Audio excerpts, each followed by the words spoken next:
Warren Buffett बोलते हैं कि rule number 1 never lose your capital, rule number 2 always remember rule number 1। क्या नहीं करना है? टिप्स पे इन्वेस्ट नहीं करना है, थीमेटिक फंड्स में नहीं जाना है, आपने यूट्यूब की वीडियोस देख के स्टॉक्स बाय नहीं करना है। The recent IPOs. मेरे हिसाब से आईपीओज दिन दहाड़े चोरी करने का एक तरीका है। एक ऑल आउट नाम का मॉस्किटो रेपेलेंट आता था, Yes. तो वो बोलते थे all out with extra MMR. What is this MMR? Mosquito mortality rate. In the past 3 years, 3 crore से ज़्यादा डीमैट अकाउंट्स खुले हैं. मैं इसको ऐसे देखता हूँ अभी तो कुछ भी नहीं हुआ है, तो ये तो बस शुरुआत हुई है अभी। सबसे ज्यादा पैसों की मिस्टेक इंसान अपने करियर के शुरुआत में ही कर। आप अगर अभी 20,000 रुपये महीना कमा रहे हो ना, एक बड़ी मिस्टेक मैं बताता हूँ। What is this difference between rich mindset and middle class mindset? Middle class mindset FOMO से ड्रिवन होता है, बहुत ज्यादा फियर ऑफ मिसिंग आउट। पड़ोसी का घर कितना बड़ा है उससे बड़ा कर लेना है। कार्स में क्या है कि पड़ोसी के पास कौन सी वो देखनी है हमने। Now you see these ads, ये फ्लाइट बुक करनी थी, ये हॉलीडेज बुक करने थे, I did it on my credit card, I did it on points. I was using, I can book any flight and I will get to pay 70% through my points only. Hotels की बात कर लेते हैं। आप ITC brand का कोई भी hotel मुझे बताइए, मेरे पास इतने पॉइंट्स हैं, मैं आराम से वहाँ पे 3-4 महीने रह सकता हूँ। एक बेसिक स्टार्ट अगर कोई क्रेडिट कार्ड चाहता है, so what is a good way? Credit card ना डबल एज्ड वेपन है। अगर आपने इसकी दूसरी साइड नहीं समझी कि जब आप पेमेंट नहीं करते हैं तो क्या होता है। Hi, a very warm welcome. Thank you so much for tuning in to our episode today. I am Divya Jain. I'm the founder of Safe Educate. मैंने इंडिया में 2 लाख से ज़्यादा बच्चों को ट्रेन किया है, स्किल किया है and help them get jobs.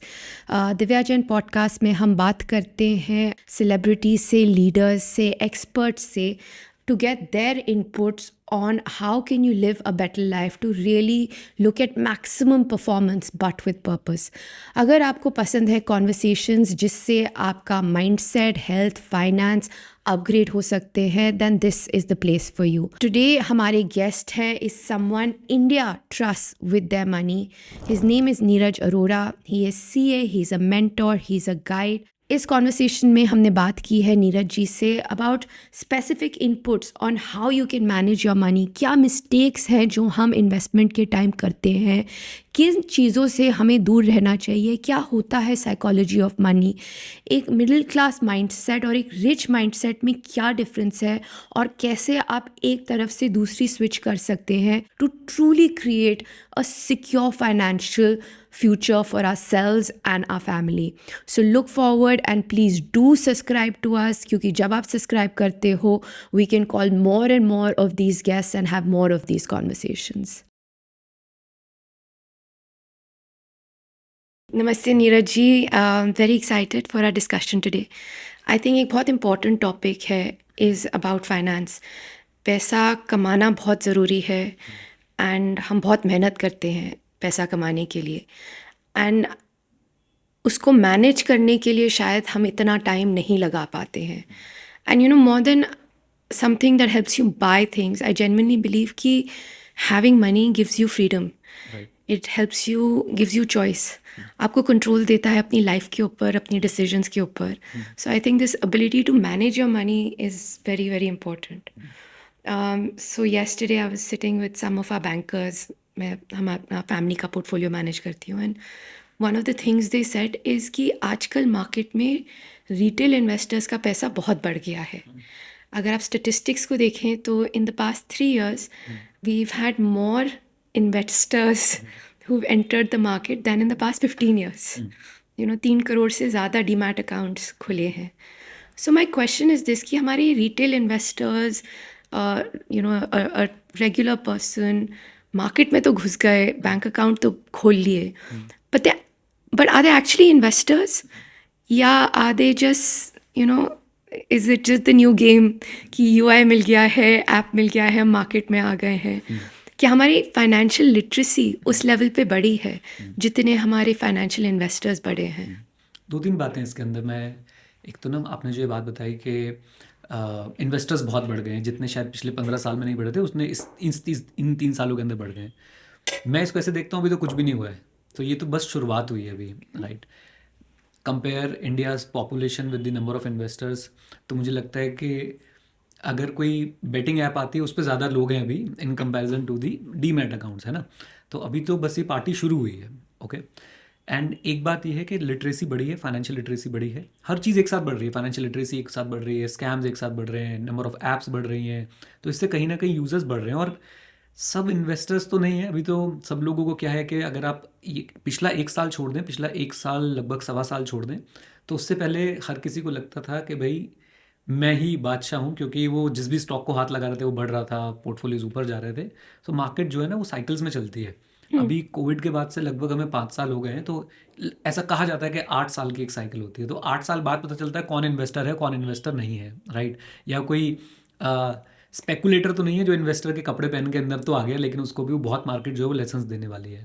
सो मैं बड़ा पॉजिटिव हूँ इस चीज़ को लेके। अगर number of people who are investing in stock markets are increasing, अगर उसमें से 10% लोग भी ट्रू इन्वेस्टर्स निकलते हैं, तो they will create a lot of wealth and they will set examples, और फिर वो कंपाउंडिंग इम्पैक्ट आएगा उसके ऊपर भी। They will create wealth for themselves or for the market.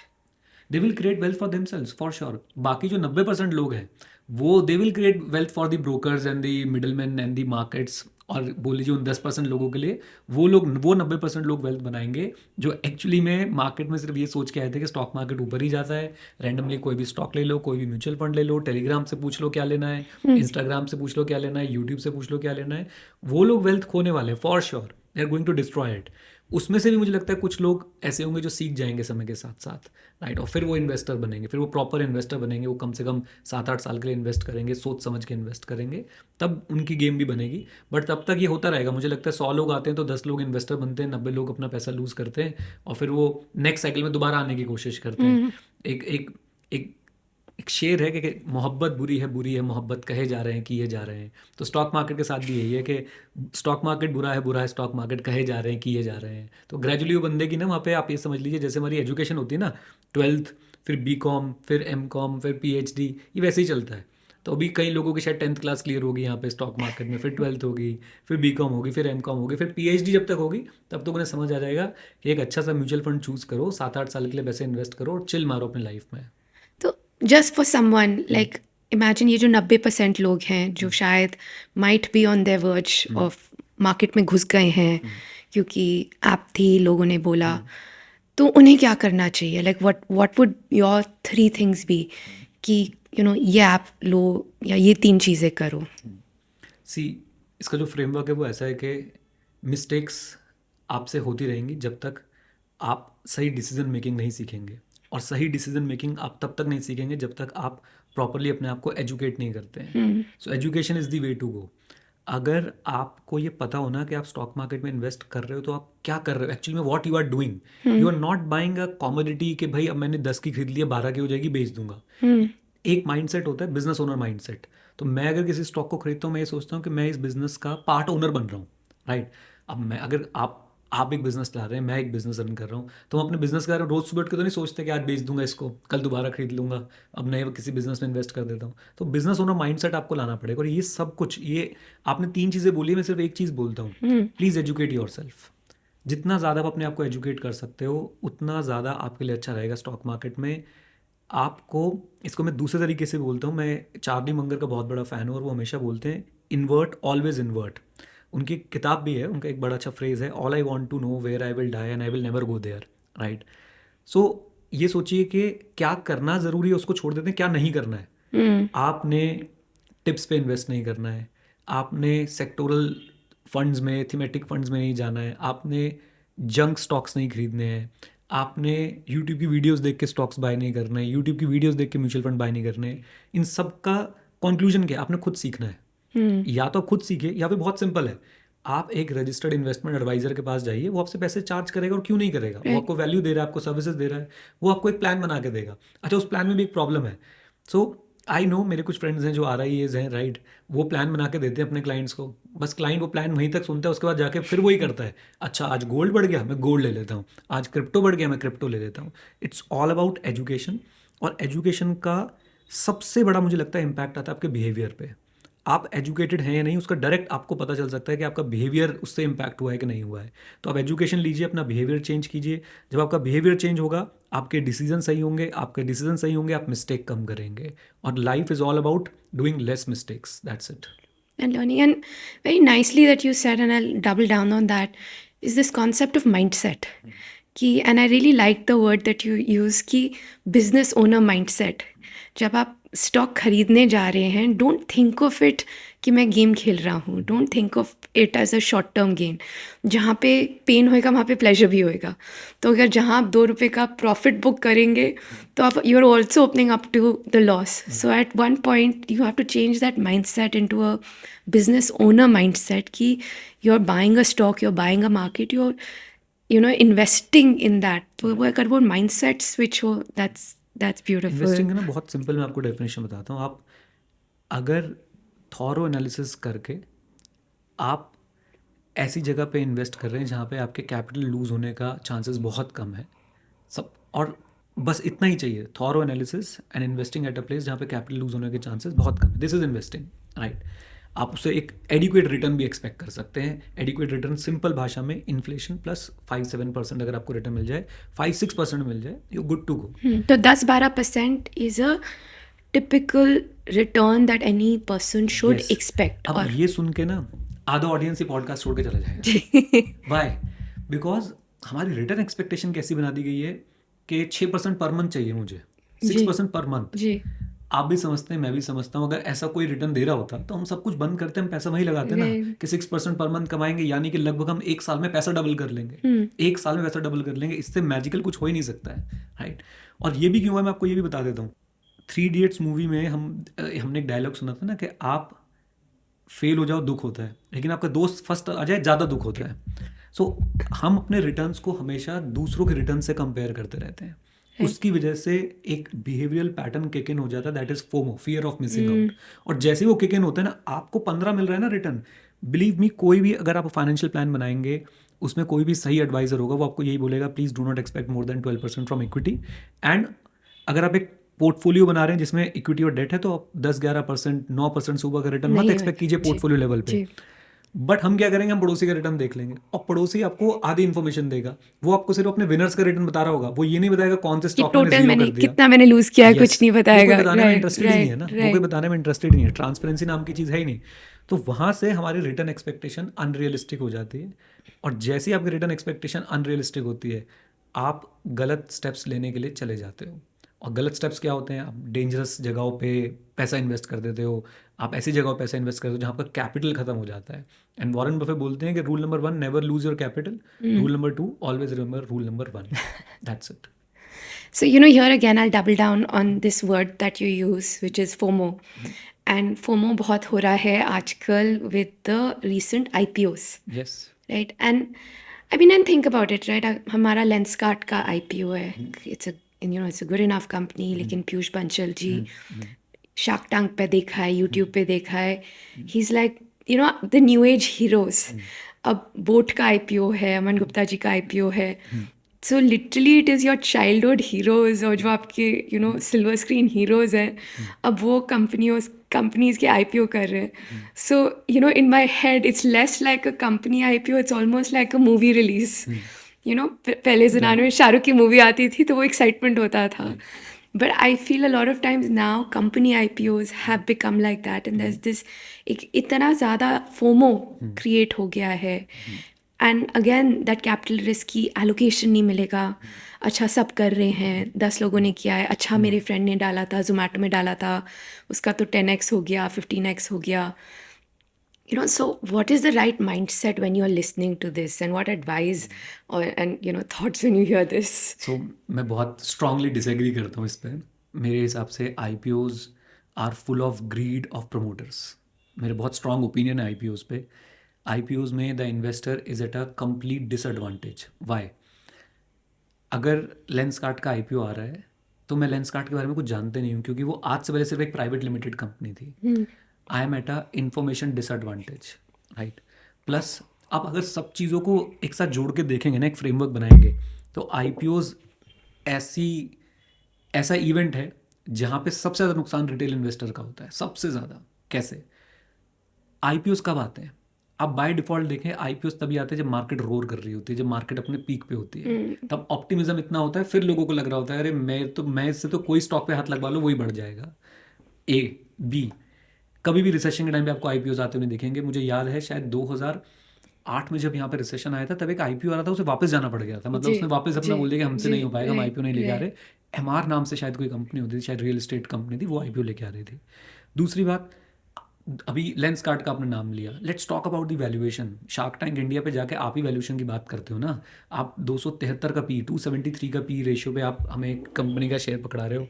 तो मेरा जो डीएनए है ना इन्वेस्टिंग वाला, या मेरे जो मेंटोर्स रहे हैं, मेरे जो टीचर्स रहे हैं, मेरे हिसाब से तो उनके हिसाब से जो मेरे पास जो नॉलेज है, आईपीओज एक तरीके से दिन दहाड़े चोरी करने का एक तरीका है। ये बहुत स्ट्रांग वर्ड्स लग रहे होंगे बट ये है, राइट। अगर कोई और मैं इन्वेस्टर से भी एक बात बोलना चाहता हूँ, अगेन जहाँ पे भी आप चांस पे जा रहे हैं, राइट, आपके पास कोई बैकग्राउंड नहीं है, आप वहाँ पे स्पेकुलेशन कर रहे हैं, तो फिर आप अपने आप को इन्वेस्टर मत बोलिए, आप स्पेकुलेटर हैं, राइट। अगर आप आईपीओ में पैसा लगा के बैठे हो 4 अकाउंट से कि मुझे अलॉटमेंट मिल जाए और मैं इस उम्मीद में हूँ कि मुझे लिस्टिंग वाले डे पे गेन्स हो जाएंगे और मैं बेच दूंगा, तो आप स्पेकुलेशन कर रहे हैं। बहुत सिंपल सी बात है। And like what you said right कि मैं 4 अकाउंट से पैसे 4 डाल रहा अकाउंट से हूँ 6 अकाउंट से, वो जितने ताकि अकाउंट मैं सबसे लगा रहे जितना हैं, so that I yes can get that allocation yes ताकि then I can play this yes. Game and for every good listing day gain giving IPO, there will be 10 IPO जिसने आपके पैसे डुबोए हैं लिस्टिंग डे पे, right. बड़े IPO हैं जिन्होंने आपके पैसे डुबोए हैं लिस्टिंग डे पे। क्यों करना है आईपीओ? मैं अपने, अच्छा, मैं ये बात मैं किसी को समझा भी नहीं सकता हूँ। लोगों को पैसे के आगे कुछ नहीं दिखता, लोग अंधे हो जाते हैं जब पैसा आता है ना, जब पैसे की बात आती है लोग अंधे हो जाते हैं, बहुत सिंपल सी बात है, राइट। एक अलग सा ही उनको लग जाता है कि नहीं यही गलत बोल रहा होगा। आप मुझे बता दीजिए कोई व्यक्ति जो आईपीओ में लगा के वेल्थ क्रिएट कर गया हो अपने, कोई आप मुझे एक व्यक्ति ढूंढ के बताइए जो ये बोले कि मैंने आईपीओ में लगा लगा के ही पैसे अपनी वेल्थ क्रिएट करी है। नहीं कर पाएगा, क्योंकि मैं आपको बता रहा हूँ कि एक तो ये सट्टा है। क्यों सट्टा है? लिस्टिंग डे पे क्या होने वाला है आप भी नहीं बता सकते, मैं भी नहीं बता सकता। ग्रे मार्केट प्रीमियम आप देख लोगे कि अच्छा ठीक है जीएमपी इतना चल रहा है, लेकिन क्या आप गारंटी दे सकते हो कि जीएमपी है तो ये ऊपर ही खुलेगा या ऊपर ही जाएगा? और मैं आपको बताता हूँ, आईपीओ से पहले एक और एक्टिविटी होती है, अनलिस्टेड शेयर्स। आपने शायद सुना होगा, आपके पास तो ऑफर्स भी आते रहते होंगे, मेरे पास बहुत ऑफर आते रहते हैं कि इस कंपनी के अनलिस्टेड शेयर्स अवेलेबल है। So basically let's explain this. तो बेसिकली कंपनी जो अभी तक लिस्ट नहीं हुई है हाँ, उसको आपको ऑप्शन आता है कि आप वो शेयर्स यस, आप खरीद लें, कंपनी के आईपीओ से पहले, आप खरीद लें यस, ताकि जब वो आईपीओ हो right, so then you will be the first person to आपके पास शेयर्स रखे होंगे। बट सी, इसमें भी बड़ा कैच है, 6 महीने का लॉक इन होता है उसके ऊपर, राइट। अभी मैं आपको without taking the name of the company का आईपीओ आया, उसके अनलिस्टेड शेयर्स का मेरे पास ऑफर आया कि आप 135 रुपीज़ में ले लीजिए। आईपीओ का प्राइस ओपनिंग था, जो अलॉटमेंट प्राइस था वो 100 रुपये के आसपास का था। मैंने सिंपली रिजेक्ट कर दिया। क्यों? अगर मुझे इतना ही इंटरेस्ट, पहली बात तो मेरा नई कंपनी में इंटरेस्ट ही नहीं है। क्यों? क्या 5,000 कंपनी लिस्टेड होंगी एनएससी पे जिनका 10-10, 15-15 साल का ट्रैक रिकॉर्ड अवेलेबल है? उनका आरओसी में बता सकता हूँ, उनका डेट इक्विटी रेशियो में देख सकता हूँ, इंटरेस्ट कवरेज रेशियो में देख सकता हूँ, उनकी मैनेजमेंट की पूरी में हिस्ट्री देख सकता हूँ कि 5 साल पहले अपनी एनुअल रिपोर्ट के अंदर ये मैनेजमेंट डिस्कशन एनालिसिस में क्या कमिट कर रहे है। थे और इन्होंने वो किया नहीं किया। मैं क्यों नई चीज़ पे बेट लगाऊँ? क्यों?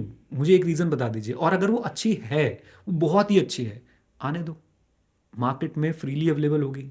फॉर एग्जाम्पल मैं इसी का आपको एग्जाम्पल दे रहा हूँ, जो कंपनी 100 के आई थी, 135 का उसका अनलिस्टेड का शेयर मिल रहा था 6 महीने के लॉक इन के साथ। जब वो लिस्ट हुआ गेन के बाद भी वो 135 का ही है, यानी मैं आज उसको खरीद सकता हूँ, जितना मर्जी चाहे खरीद सकता हूँ without any lock in. And without any आपका कोई रिस्क नहीं था, Yes. कुछ नहीं था, yes, you know. And again like जो आपने बोला बहुत एक्साइटिंग बोला, and you know this is I think 2-3 things you said that I want to pick up. मैं बीच में आपको रोकता हूँ। आपको एक्साइटिंग इसलिए लग रहा है क्योंकि यू अंडरस्टैंड, लोगों को ये बातें बहुत या बुरी नो बट लगती आई हैं। Want to double down on this excitement thing, right. जो आपने बोला कि जब पैसे की बात आती है ना तो लोग सुनना सोचना बंद बंद कर कर दे। देते हैं, यस, एंड 2 थिंग्स की एंड एक हमारे you know I done this podcast with Shivendra Kanwar ji, he is you know he is in the army, and उन्होंने आई आस्क्ड हिम कि you know Shivendra ji, what was the most dangerous thing you've done or what was the most difficult operation you've done? And he said Divya, my operation था जिसमें 6 दिन तक मुझे एक जगह पर बैठना पड़ा था to wait for the militant, and जब वो दिखे थे then we shot them. You know, in my head I was like, you're a paramilitary commander, he's got tattoos everywhere. I thought कि उनका most dangerous situation, की तरह वो जाके या mission कि complete जब कर वो रहे होंगे। you know मार रहे होंगे, but the most hardest thing was sitting still, right? And again what you're saying is so insightful in the same vein कि हमें लगता है कि marketing है, पूरे एड्स हैं तो बड़े एक्साइटिंग है, लेकिन आपको वही चीज़, वही रिटर्न एक ऑलरेडी इस्टेब्लिश कंपनी में मिल रहा है जिसमें आपको कोई रिस्क नहीं है। वो बोरिंग है ना, वो एक्साइटमेंट नहीं दे रहा है। Exactly, why, like why are we running for excitement? ये अगर हम पैसे के बारे में, boring will give you more than exciting and मैं फैंसी। आपको बताता हूँ, बेसिक ह्यूमन नेचर नेचर है, इंसान को ना नई चीज़ें पसंद है। मैं आपको बताता हूँ, एक ऑल आउट नाम का हमारे टाइम पे ना एक वो मॉस्किटो रेपेलेंट यस आता था। यस, बिमल आर्या जी, हाँ, आर्या मुझे जी मुझे का कंपनी के फैमिली, बारे जी में नहीं जी। पता। तो वो बोलते थे all out with extra MMR. What is this MMR? बेच रहे हैं वो एक्स्ट्रा एमएमआर बोल के। What is this MMR? Mosquito mortality rate. But लोगों को लग रहा है कुछ तो डाला है इन्होंने, राइट? तो वो सी एक्साइटमेंट जनरेट करने की बात है। आजकल आप हर चीज़ में देखो एआई आ गया, हर जी चीज़ में। जी। अभी थोड़े दिन बाद बोलेंगे कॉफ़ी भी एआई से बन रही है जी, कॉफ़ी के अंदर भी हमने एआई फ्लेवर निकाल ले। सी लोगों को ना नयापन पसंद है, और ये आज से नहीं। आप सेपियंस पढ़िए, इंसान को हमेशा ऐसी चीज़ों के बारे में बात करके बहुत मज़ा आता है जो एग्जिस्ट नहीं करती हैं, हमेशा से जो एग्जिस्ट नहीं करती है। आज मैं और आप इस पे पॉडकास्ट कर रहे हैं, शायद इस पे बहुत कम व्यू है, लेकिन आप मुझसे भूतों के बारे में बात कीजिए, देखिए कितने व्यूज़ आते हैं उसके ऊपर। राइट। क्योंकि वो एग्जिस्ट नहीं करते ना, वो फैसिनेट करते हैं।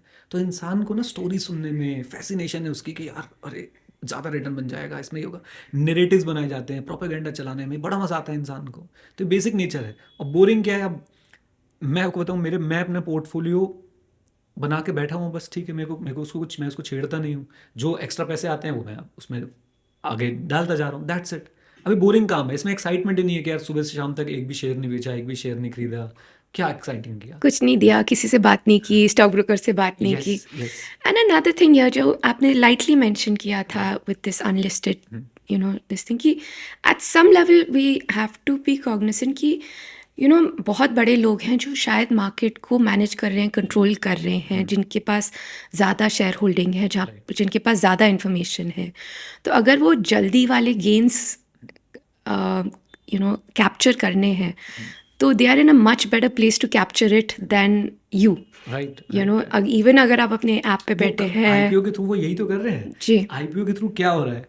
आईपीओ को अगर हम दो पार्ट्स में बांट दें, आप हमेशा देखें किसी भी आईपीओ में, एक होगा फ्रेश इशू, एक होगा offer for sale. So offer for sale क्या है? कि उन्हें पता चल गया भाई अब मुझे अपना जो है शेयर इनकैश करना है। बहुत सिंपल सी बात है। अब देखिए सारे आईपीओज में ये होता है, जो एग्जिस्टिंग इन्वेस्टर होते हैं उन्हें वॉकआउट मिलता है ना, बढ़िया, राइट? तो कमिंग बैक टू आईपीओज, मेरे हिसाब से तो आईपीओज में आपको दिमाग ही नहीं लगाना चाहिए। सिंपल रखिए अपनी चीज़ों को, जितना सिंपल रख सकते हैं, and you are good to go. So as a regular you know retail investor जो मार्केट में एंटर कर रहा है, आप सिंपली एंटर करें, अपने बेसिक्स को क्लियर करें, अपने आप को एजुकेट करें। Yes and also very nice thing you said is get a registered financial adviser. Why not? Right, हमें लगता है कि हम, and I don't understand it, कि एक्सपर्ट कोई रीज़न के लिए बनते हैं। मैं एक सिंपल क्वेश्चन पूछता हूँ सबसे। अगर आपको भगवान ना करे कल को किसी को अपना ऑपरेशन करना पड़ गया, क्या आप यूट्यूब पे वीडियो देखेंगे जी how to operate my heart, जी एंड देन अपने किसी दोस्त को बुलाएंगे, भाई ज़रा एक बार खोल और देख क्या है अंदर, उसे जी ऑपरेट कर दे? नहीं ना। जी बट म्यूचुअल फंड में वैसे ही करते हैं, बेस्ट म्यूचुअल फंड फॉर 2026। और फिर वो 5 म्यूचुअल फंड का नाम आएगा, आप उसमें इन्वेस्ट कर देंगे। 2027 में और 5 का नाम आएगा, आप उसमें इन्वेस्ट कर देंगे। जू बना लेंगे अपने पोर्टफोलियो का आप, राइट? तो प्रॉब्लम यही है कि, और अगर कोई एजुकेटेड व्यक्ति होगा वो ये काम नहीं करेगा। और अगर आरआईए आपके साथ जुड़ गया तो वो ये काम आपको करने भी नहीं देगा। एक अच्छे आरआईए का काम क्या होता है? वो आपको आके गाइड करता है कि भाई ये आपके इनकम है, ये आपके एक्सपेंसेस हैं, आप ये खर्चा मत करिए, ये खर्चा करिए, और आप सिंप्लिसिटी के साथ इन्वेस्ट कीजिए। अब वो और सबसे बड़ी काम पता है क्या करता है? एक अच्छा फाइनेंशियल एडवाइज़र क्या करता है? आपके बिहेवियर को मैनेज करने में हेल्प करता है। और behaviour management I think is very important. मतलब इस पर कोई डाउट ही नहीं होना चाहिए। इंसान अपने बिहेवियर की वजह से जीतता और हारता है स्टॉक मार्केट में। 90% अपने बिहेवियर की वजह से जीतता और हारता है। अगर उसका बिहेवियर सही रहेगा, वो अपने बिहेवियर पे कंट्रोल कर सकता है, you are good to go. And behaviour पे भी कंट्रोल करने के दो तरीके हैं, या तो आ रही है या एजुकेशन। आपको कहीं ना कहीं तो जाना ही पड़ेगा। बट आप कहाँ जाते हो? आप जाते हो यूट्यूब पे। आप यूट्यूब पे जाके सर्च, आप शॉर्ट्स में सर्च कर रहे हो। कोई आपकी ज़िंदगी का इतना बड़ा फैसला कि अगले 20 साल तक आप कौन से फंड्स में इन्वेस्ट करेंगे, वो 20 सेकंड की शॉर्ट से आप ले रहे हो। तो आपके फ्रेमवर्क्स में प्रॉब्लम है। जी। And very nicely you said कि ये डिसीजन आपका 10-20 साल तक का है। तो अगर आप कोई म्यूचुअल फंड में कर रहे हैं, देन इट मेक सेंस कि आप एक चूज़ करें और उसमें कंसिस्टेंटली रहें यस 10, 20, यस 25 साल। तो उससे सोच समझ के चूज़ करें, डिसाइड करें. And so one or two questions, and I don't know if you want to talk about it, but we can. Um, there is often a fee that is attached कि आप mutual fund खरीद रहे हैं तो एक commission रहता है जो आपके फंड मैनेजर के पास जाता है या एडवाइज़र के पास जाता है. वो कितना बड़ा होता है, वो कितना आपका पोर्टफोलियो होता है, आप कैसे उसको रैशनलाइज कर सकते हैं? तो मैं यहाँ पे 2-3 बातें बता दूँ. एक तो मैं कोई कमीशन अर्न नहीं करता हूँ किसी भी तरीके से. मैंने ना आज तक म्यूचुअल फंड सेल करे हैं. इससे पहले मेरे ऊपर ब्लेम आए कमेंट्स में कि म्यूचुअल फंड्स का प्रमोशन इसलिए कर रहे हैं that I am earning No, I want to make it honest because then also हाँ. there's this concept of cashback Right. जो बात होती है, but मैं आपको I सारे would इसके love to मैं आपको talk सारे about it. इसके फी स्ट्रक्चर बताने की कोशिश करता हूँ. So number 1 is AMC, that is asset management company. For example आप UTI AMC में जा रहे हैं एंड आप उसका कोई फंड चूज करते हैं. So every fund has an expense ratio. जी. For index fund, it is 0.17 to 0.25, something in between these figures. For a normal Nifty 50 index वो fund. सबसे कम होता वो सबसे है कम होता है, right? क्योंकि उसमें मैनेजर को बहुत कुछ करना नहीं Yes. होता है, केवल Yes. ट्रैक कर रहे Market को होते उसने replicate जी, करना है, that's ji. it. And for active funds, it may go up to from 0.50 to 1.50 without any distributor in between. AMC के साथ अगर बीच में कोई म्यूचुअल फंड डिस्ट्रीब्यूटर भी आ जाते हैं देन आप मान के चलिए कि 0.80 से 1% तक एडिशन हो जाता है. For example I am investing in a fund जिसका एक्सपेंस रेशियो फॉर AMC है 0.68. अगर म्यूचुअल फंड डिस्ट्रीब्यूटर बीच में आ गया तो वो जा सकता है 1.5 1.68 तक, राइट. सो ये आपके एक्सपेंसेस होते हैं. अब इसको मैं थोड़ा सा बताने की कोशिश करता हूँ क्या सही है क्या सही नहीं है. And when it comes to fee only financial advisers they won't be charging anything from your AUM, that is asset under management. वो आपसे एक फिक्स्ड फी चार्ज करेंगे. इट में बी 10,000 20,000 25,000 और 5,000 पर कॉल डिपेंडिंग अपॉन उन्होंने अपना fee structure क्या बना रखा है. नाउ AMC जो आपसे पैसे लेती है that is asset management company. Let us say मैं डायरेक्ट इन्वेस्टमेंट कर रहा हूँ and they are charging me 0.68%. I am very happy. Why I am happy? Because what I am getting, see हमारी आदत हो गई, हम ये देखते हैं हम क्या दे रहे हैं, हम ये नहीं देखते कि हमें क्या मिल रहा क्या है. मिल रहा है. तो आप जब 0.68% अपनी एसेट्स का दे रहे हो, अपनी इन्वेस्टमेंट के वैल्यू का दे रहे हो, व्हाट यू आर गेटिंग. सबसे पहले आपको एक फंड मैनेजर मिल रहा है जो दिन रात जिसका एक ही काम है अपनी टीम के साथ बैठ के ये स्टडी करना कौन सा स्टॉक खरीदना है कौन सा स्टॉक नहीं खरीदना है, लार्ज कैप में लगाना है, मिड कैप में लगाना है, स्मॉल कैप में लगाना है, आपका वैल्यू स्टाइल फॉलो करना है, उसके बाद कब मार्केट में से बाहर निकलना है, कब कैश कितना मेंटेन करना है. मतलब उसने आपका सारा पेन अपने ऊपर ले लिया. वो सारा काम खुद कर रहा है Yes. एंड वो 70 पैसे या 60 पैसे के लिए Yes. आपके 100 रुपए में से उसने आपका सारा काम कर दिया Yes. है. ये अब कई लोग इसमें भी ना सी है क्या, आजकल आई बॉल्स लेना ना बहुत आसान हो गया है. पोलराइजेशन इज द टेक्निक या नेगेटिविटी इज द टेक्निक.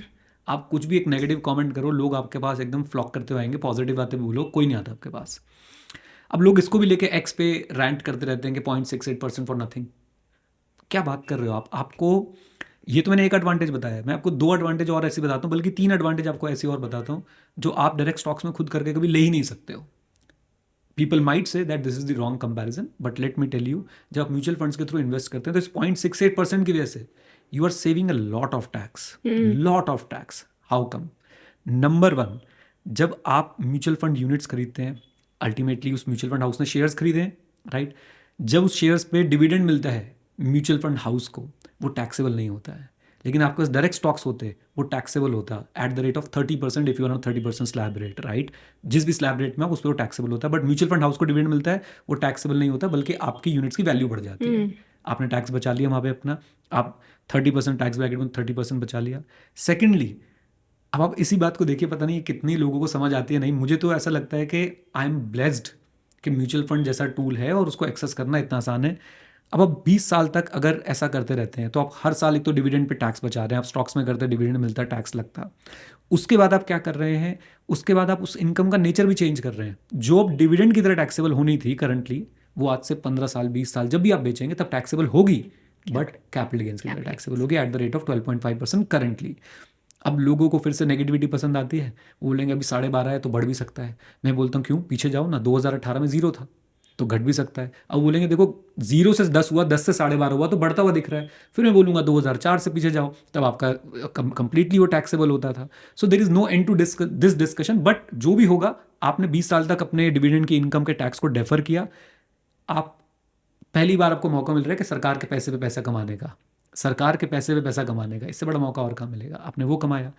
तीसरी एडवांटेज मैं आपको बताता हूँ, अगर मैं खुद अपना पोर्टफोलियो मैनेज करूँ या आप पीएमएस के लिए जाते हैं जिसमें 50 लाख का टिकट साइज होता है, अगेन पीपल में रोस्ट मी फॉर दिस कि भाई पीएमएस वाले तो ज़्यादा रिटर्न देते हैं, ये देते हैं, तो मैं उनको बोल देता हूँ कि 70% पीएमएस निफ्टी 500 के बेंचमार्क को बीट नहीं कर पाते हैं। ए बी कर भी देते हैं तो उसमें टैक्स एफिशिएंसी नहीं होती है। आपके पीएस में जब स्टॉक, आपके पीएमएस में जब स्टॉक्स बिकते हैं वो टैक्सेबल होते हैं, म्यूचुअल फंड में जब स्टॉक्स बिकते हैं तो वो वो टैक्सेबल टैक्सेबल नहीं नहीं होते हैं।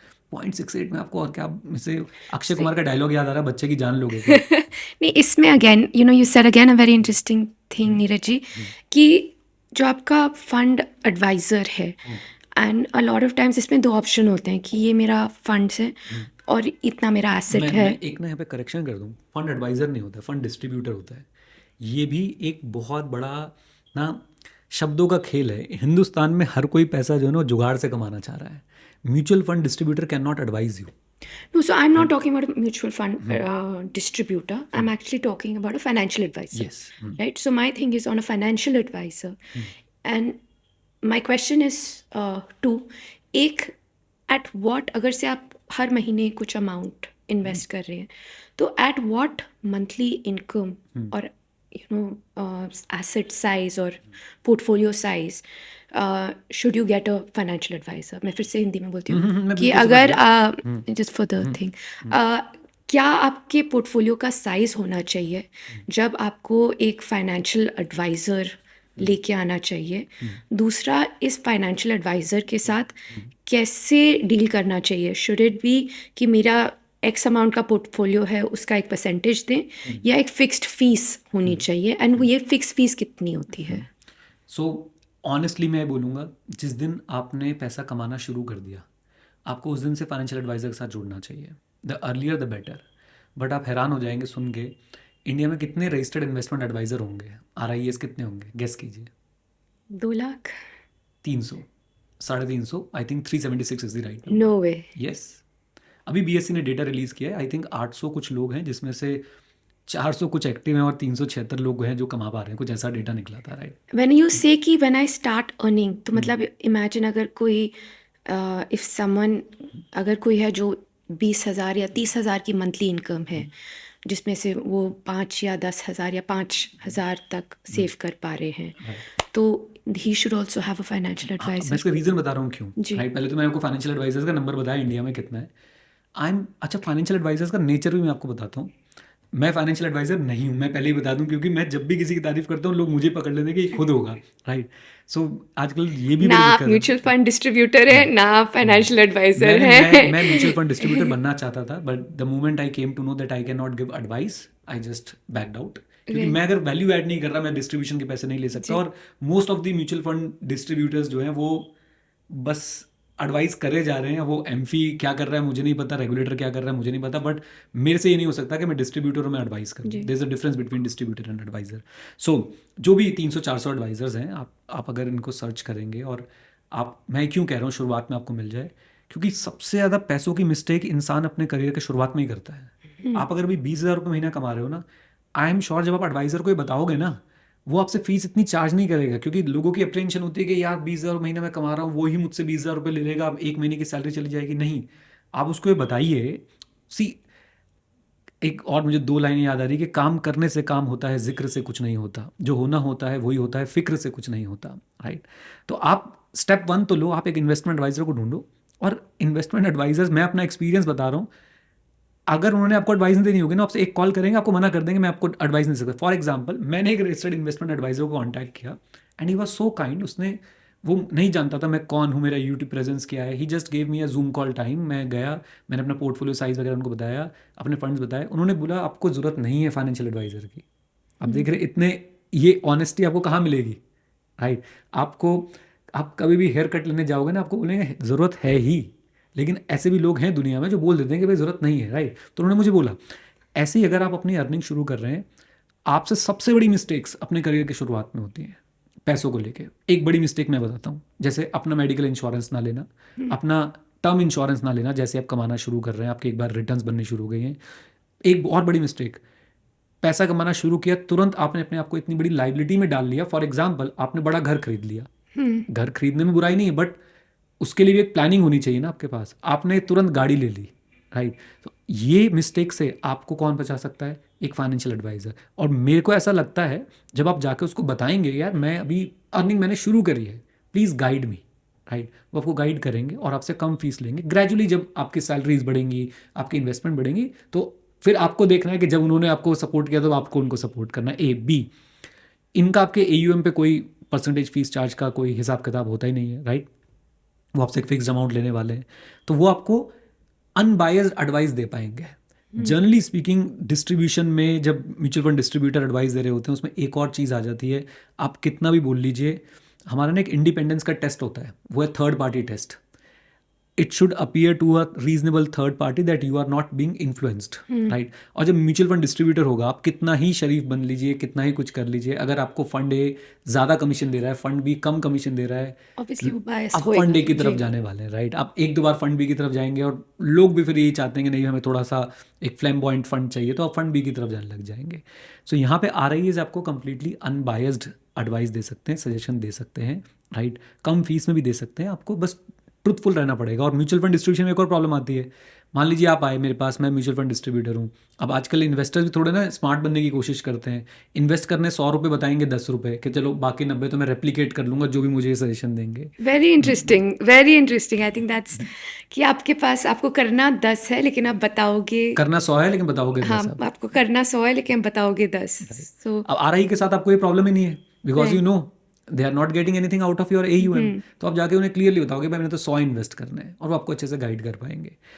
मुझे ऐसा लगता है कि अगर आपको एक सही इन्वेस्टमेंट एडवाइज़र मिल जाता है, फाइनेंशियल एडवाइज़र मिल जाता है, और वो आपके करियर के अर्ली स्टेजेस में मिल जाता है, आप बहुत सॉर्टेड लाइफ जी पाएंगे फाइनेंशियली, बहुत सॉर्टेड। आप बहुत फाइनेंशियल प्रॉब्लम से बच जाएंगे, बहुत बड़ी फाइनेंशियल मिस्टेक्स करने से बच जाएंगे। तो इसलिए मैं तो ये चाहूँगा कि जब आपने कमाना शुरू किया है, आप प्लीज़ कोशिश कीजिए एक अच्छे इन्वेस्टमेंट एडवाइज़र को ढूंढिए और आप उनके साथ जुड़िए। और उनसे एक्चुअली क्या है कि देखो यहाँ पे वही बात आ जाएगी, वो आपके गोल बनवाएगा। और most of the people who are investing in stock markets are investing without any goal, without any गोल।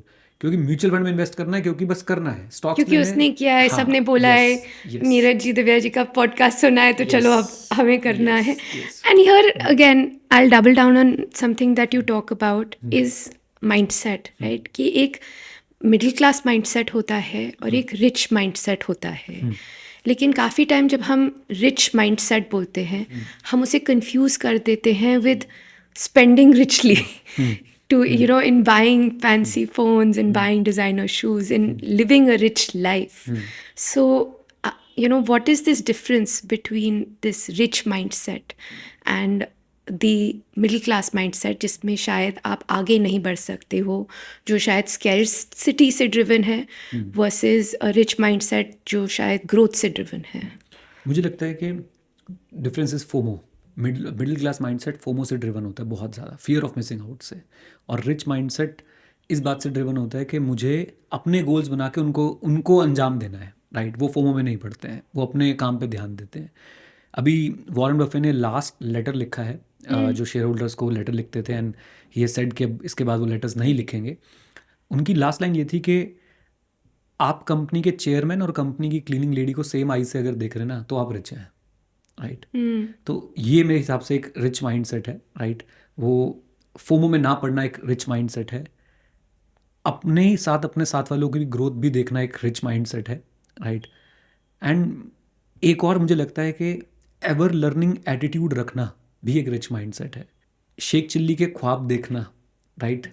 या बोल सकते हैं बिरबल की खिचड़ी पकाना, ये रिच माइंडसेट नहीं है। और हमारे साथ मिडिल क्लास के साथ सबसे ज़्यादा यही हो रहा है कि हम बस बैठ के ना ख्वाब देखते रहते हैं। और ख्वाब देखने में बुराई नहीं है, हम उन्हें अचीव करने के लिए जो एग्जीक्यूशन है वो नहीं करते हैं, and that becomes the problem. मैं ये आपको मना नहीं कर रहा कि आज आप बैठ के ये मत सोचिए कि रिटायरमेंट के लिए कितना कॉर्पस चाहिए, सोचिए और फिर उस पर काम भी करिए। और उस पर काम ऐसे करिए, हम बोलते हैं ना कि आपके गोल्स स्मार्ट होने चाहिए, एस फॉर आपका specific, M for measurable, A for achievable. तो वो जो अचीवेबल वाला पॉइंट है ना, आपको विद इन द कॉन्स्ट्रेंट्स सोचना है।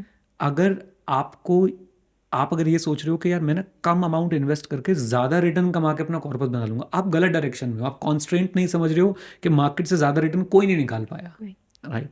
सो आपको विद इन कॉन्स्टेंट सोचना है और उससे सोच के एग्जीक्यूट भी करना है। ये मेरे हिसाब से एक रिच माइंडसेट है, राइट।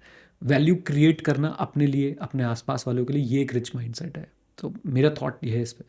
कि नॉट गेट स्टक विद, मतलब स्पेंडिंग करें but don't be driven by that spending. Spending क्या है ना, मनी को मैं हमेशा बोलता हूँ, शायद मैंने लास्ट वाले एपिसोड में भी याद बोली थी कि money is an amazing tool to live a better life, but money, if you will start money for comparison as a score board कि उसका कितना है मेरा कितना है, then it's a very terrible thing, right. तो आप अपनी लाइफ कैसे अच्छी जी सकते हैं पैसों के साथ, ये सोचिए। आप अपना अच्छा खाने पे पैसे लगाइए, राइट। आप अपनी हेल्थ पे अच्छे पैसे लगाइए, राइट। अब क्या है ना, जैसे मैं आपको बताता हूँ कार्स, अब कार्स में क्या है कि पड़ोसी के पास कौन सी वो देखनी है, हमने अपनी वाली पे ध्यान नहीं दे रही है, हमने उससे थोड़ी सी लंबी ही गाड़ी लेनी है। सो जब आप उसको एज अ टूल यूज़ करना शुरू कर देते हो, देन वो एक डिजास्टर बन जाता है। पड़ोसी का घर कितना बड़ा है, उससे बड़ा घर लेना है हमने, पड़ोसी के पास फार्म हाउस है, हमें भी फार्म हाउस चाहिए, पड़ोसी 4 स्टेट में अपने फार्म हाउस बना के बैठा है, हमें 5 में बनाने हैं। So that becomes the problem.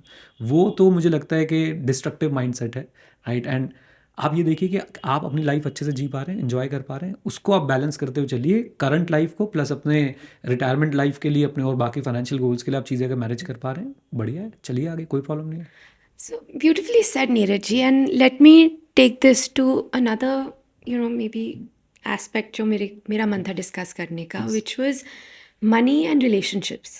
हमारी relationships होती हैं, relationships में बहुत सारा emotion होता है।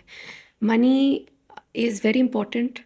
मतलब अगर relationships बाहर का हमारा सिस्टम होता है, money उसका शायद ऑपरेटिंग सिस्टम चलता है। नहीं, मनी के साथ तो ना हमारा बड़ा आइसोलेटेड रिलेशनशिप होता है। जी। आप मुझसे भी जैसे बात कर रहे हैं पैसों के बारे में, और मैं अकेले में बैठ के कैसे सोचता हूँ पैसों के बारे में, उसमें बड़ा डिफरेंस है। जी। और इंसान के साथ ही बड़ी प्रॉब्लम है कि पैसे के बारे में वो ज़्यादातर बैठ के अकेले ही सोच रहा होता जी। है। And if you look at it, families, couples, मतलब फैमिलीज़ में हम बात करेंगे, अच्छा छुट्टी पे जाना है, हमें घर बनाना है, नया फर्नीचर चाहिए, so you will talk about dreams, you will talk about hopes, aspirations, लेकिन कभी फाइनेंशियल्स के बारे में नहीं बात करेंगे अनलेस प्रॉब्लम है। जिस दिन प्रॉब्लम आएगी, जिस दिन मंदी आएगी, तब तो चलो it's gonna become a dinner conversation. लेकिन जब सब कुछ ठीक चल रहा है, तो I think it's a Indian family concept कि if you are talking about bills और if you are talking about money, तो वो कुछ गलत चीज़ है। So as a community in our relationships हम पैसों की बात नहीं करते, हम अवॉइड करते हैं। एक टेंशन का टॉपिक है, ईगो का टॉपिक है। Now I was talking to a friend of mine, he's living here, he's come from another city, he's earning, he's like, अच्छा मम्मी आई थी मेरे पास एंड उनको मैं शॉपिंग लेके गया था, तो he said कि मम्मी को पैसे चाहिए थे, तो I took out my wallet and मेरे जितने पैसे थे मैंने उन्हें दे दिया। मुझे बड़ा अच्छा लगा, पता है मैंने काउंट भी नहीं किया। So for him it was a sense of pride and ego कि मैंने, मतलब ना, आई कुड गिव माई मम व्हाटएवर शी वांटेड। सो पैसों में हमारा बहुत सारा एक ईगो, स्टेटस, प्राइड है, लेकिन हम खर्चे की बात नहीं करते हैं, फाइनेंशियल्स की बात नहीं करते हैं। If we grown up in a house जहाँ पे तंगी थी, तो शायद हमारा एक स्कैसिटी माइंडसेट हो जाता है, जहाँ पे स्पेंडिंग बहुत थी तो हम बहुत खुले होते हैं। And how does that impact relationships, right? कि आप you a young couple starts a relationship, dating में सब वन पर्सन इज डूइंग, लेकिन जैसी आपकी रिलेशनशिप होती है, you not talking about it. So my question is कि कैसे हम ये कॉन्वर्सेशंस चालू कर सकते हैं दो तरीके इन इसके हैं। रिलेशनशिप्स, दो एंड तरीके इन इसके हैं। फैमिलीज। एक तो आप शुरू से इसकी हैबिट डेवलप कीजिए, राइट। आपके पास क्या फंड्स आ रहे हैं, बैंक स्टेटमेंट्स लेके बैठ सकते हैं एज अ फन एक्सरसाइज कि कहाँ खर्चा हो रहा है, कहाँ कितना इन्फ्लो आ रहा सो है। एज अ कपल और as a family, as a couple, as a family Right. बैठ सकते हैं। फॉर एग्जांपल मैं अपने बच्चों से भी बात कर लेता हूँ, राइट। और वो बहुत छोटे हैं, बट डेफिनेटली हम कभी क्रेडिट कार्ड स्टेटमेंट लेके बैठते तो हम बैठ जाते हैं कि देखो कहाँ कहाँ पे हमने खर्चा किया था, राइट। हम यहाँ पे घूमने गए थे, इसके लिए इतना खर्चा हुआ। शायद मेरे बच्चे भी वो फिगर का मतलब नहीं समझते हैं कि अगर 5 लाख खर्च हो तो 5 लाख क्या है 5 लाख, जी। बट हम उनके सामने से रिएक्ट करते हैं, oh my God 5 lakh, right. तो ये छोटा सा एक्सपेंस हो गया। तो वो डिस्कशन जब होता है तो डेफिनेटली उससे ना एक खुलापन आ जाता है फैमिली के अंदर और बातचीत होनी शुरू हो जाती जी। है। एंड एक बात मैं ये बोलना चाहता हूँ कि आप फाइनेंस तो ऐसा होना चाहिए कि सब चीज़ें ना किसी फैमिली, मतलब फैमिली में आपसे, आपके बाद 1-2 व्यक्तियों को ज़रूर पता होना चाहिए। फॉर एग्जाम्पल अगर इंश्योरेंस के बारे में नहीं पता है फैमिली में, तो वो आपका इंश्योरेंस होना ना होना बराबर हो गया, जी राइट? चाहे मेडिकल है चाहे टर्म इंश्योरेंस है। तो इसलिए एक व्यक्ति आपकी फैमिली में ऐसा हो जिसको आपको पता हो कि अगर मैं नहीं हूँ तो ये ही और she can take care. And यहाँ पे भी मैं आपको एक बात बोलता हूँ, at the cost of repetition only. अब आप ये बताइए कि अगेन आप किसी इन्वेस्टमेंट एडवाइजर के पास जाते हैं, स्पेसिफिकली कपल के केस में generally couples go and meet the investment advisor, जी राइट? मैं एक अर्बन कपल की बात कर रहा हूँ, राइट? तो दोनों साथ में जाएंगे, जब दोनों साथ में जाएंगे तो वो खुल के सामने बात होगी और वहाँ से भी एक बात जो है शुरू हो सकती है, राइट? एक ये पॉइंट है। दूसरा, आप खुद हैबिट डेवलप कर सकते हैं।